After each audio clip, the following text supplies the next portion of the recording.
There is a thought so simple, a child could have it by accident. And yet, once it enters you, it never fully leaves. It's not a virus. It's not a meme. It's not even really an idea.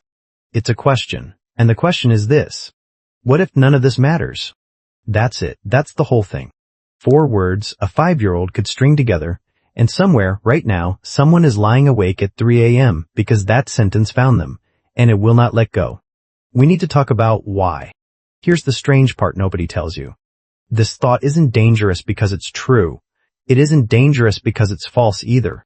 It's dangerous because it's unfalsifiable. You cannot prove it wrong. And your brain, the same machine that evolved to find patterns, causes, purposes in everything from thunder to shadows, was never built to survive an idea with no exit. So it doesn't process the thought. It gets stuck in it, like a foot caught in a door that keeps almost closing. Psychologists have a name for what happens next. They call it an ontological shock. A moment where the floor you didn't know you were standing on quietly disappears. Most people spend their whole lives never noticing the floor. Then, for a handful of them, usually late at night, usually alone, it gives way. And here's what almost nobody talks about. This isn't rare. This isn't a fringe experience reserved for philosophers and depressed teenagers. Surveys on existential anxiety suggest the majority of adults report at least one moment where they suddenly, involuntarily, felt the meaninglessness of everything, a sensation researchers call existential vertigo. Most bury it within minutes, a few don't. But this is where it gets disturbing. Because meaninglessness isn't actually the scary part. The scary part is what your mind does next to protect you from it.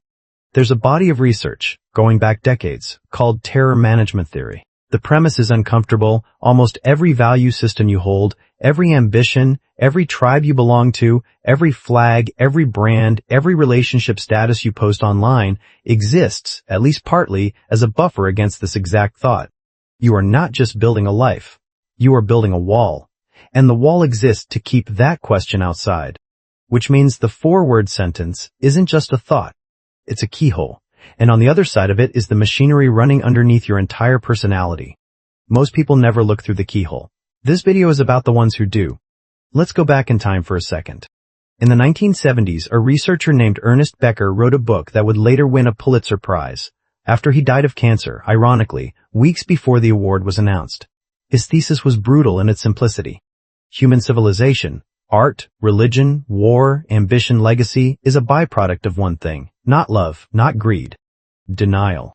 We are, Becker argued, the only species aware that it will end, and that awareness is so unbearable that we spend our entire lives constructing elaborate systems whose real, hidden purpose is to make us forget it. Read that again. Your job, your name on a building, your children, your legacy, your soul, if you believe in one. All of it, at least in part, is armor. Armor against a 4-word sentence. And here's the part that should genuinely unsettle you. The armor works, until it doesn't. But then something strange happened. Researchers started testing this. They'd remind people of their mortality, just a subtle prompt, a single question about death, and then watch what happened to their behavior. The results were almost cartoonishly consistent. People who were reminded of death became more nationalistic, more religious, more aggressive toward outsiders, more likely to cling tightly defensively to whatever belief system made them feel like they were part of something that outlives a body. Death, it turns out, doesn't just make us sad. It makes us tribal, which means every culture war you've ever watched unfold online, every group of strangers screaming at another group of strangers over an idea, some fraction of that noise is not really about the topic at hand. It's a mass, unconscious flinch away from the 4-word sentence. We are, all of us, arguing about politics and religion and identity as a way of not thinking about the ceiling above the argument. This changes everything about how you should watch the news. Now, here's where it gets personal. Because this isn't abstract, this is architecture, and you're living inside it.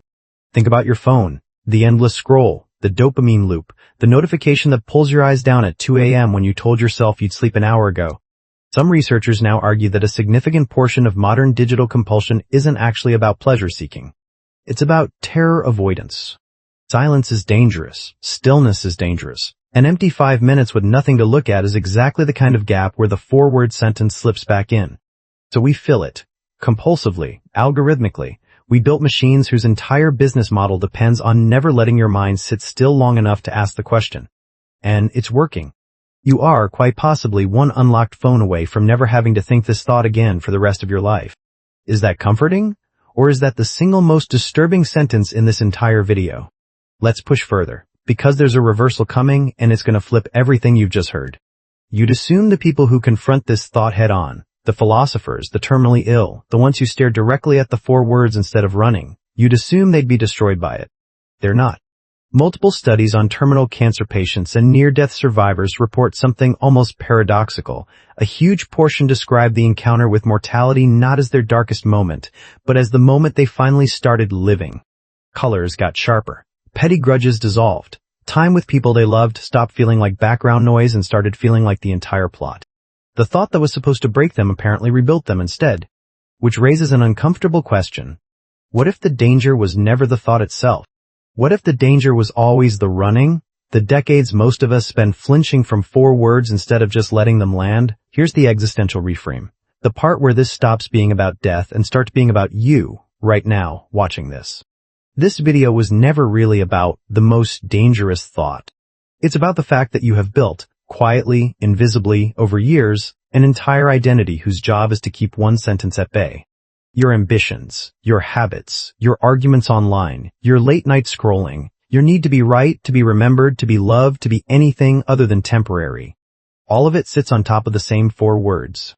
And the strange, almost cruel irony is this. The thought that terrifies you most is also the only one honest enough to tell you what actually matters, because it strips away everything that doesn't. Meaninglessness, looked at directly, doesn't erase meaning. It burns away the fake versions of it and leaves only what was real to begin with. So here's the final question, not to answer, just to leave with you. Somewhere between the wall you've built and the four words on the other side of it, there is a version of your life you haven't lived yet, because you've been too busy defending against a thought instead of listening to what it's actually trying to tell you. The most dangerous thought you can have was never, what if none of this matters? The most dangerous thought is the one you're having right now, in the silence after this sentence, when there's nothing left to distract you from asking, if none of this matters, then what exactly have you been protecting?